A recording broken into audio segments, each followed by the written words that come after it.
జమ్మూ కాశ్మీర్లోని పహల్గాంలో జరిగిన ఉగ్రదాడిని Nellore printers association ఖండించింది. కాల్పుల్లో గాయపడిన వారు త్వరగా కోలుకోవాలని, మరణించిన వారి ఆత్మలకు శాంతి చేకూరాలని ప్రార్థిస్తూ నెల్లూరు రాయాజీ వీధి సెంటర్లోని గుటెన్ విగ్రహం నుండి గాంధీబొమ్మ మీదుగా కలెక్టర్ ఆఫీస్ వరకు అసోసియేషన్ సభ్యులు కొవ్వొత్తుల ప్రదర్శన చేపట్టారు.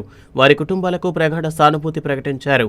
ఈ సందర్భంగా నెల్లూరు ప్రింటర్స్ అసోసియేషన్ అధ్యక్షులు గురువాలి ఉమామహేశ్వరరావు మాట్లాడుతూ ఉగ్రదాడి అత్యంత దారుణమన్నారు.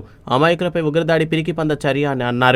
దాడి జరిపిన ముష్కరులను సమూలంగా నివారించాలని డిమాండ్ చేశారు. కార్యక్రమంలో అసోసియేషన్ ఉపాధ్యక్షుడు బి మల్లికార్జున రెడ్డి, కోట రాంబాబు, కోశాధికారి పివి రమణారెడ్డి, కార్యదర్శి Y Maheswararao, P Ajith, VR Damodar, M Marikani, B Vijay తదితరులు పాల్గొన్నారు. నెల్లూరు ప్రింటర్స్ అసోసియేషన్ తరఫున కమిటీ సభ్యులందరం కూడా చాలా ఖండిస్తూ మా సభ్యులందరం కూడా మా ప్రగాఢ సానుభూతిని తెలియజేస్తున్నాము.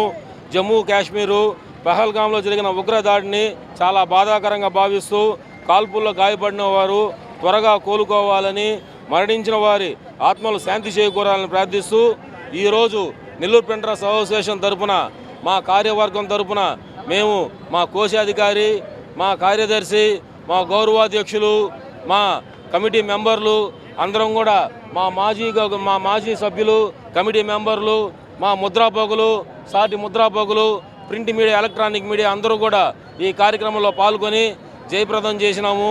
ఈ విషయం చాలా బాధాకరంగా భావిస్తూ మేము ముద్రాపోగులు అందరం కూడా ఈ దాడిని ఖండిస్తూ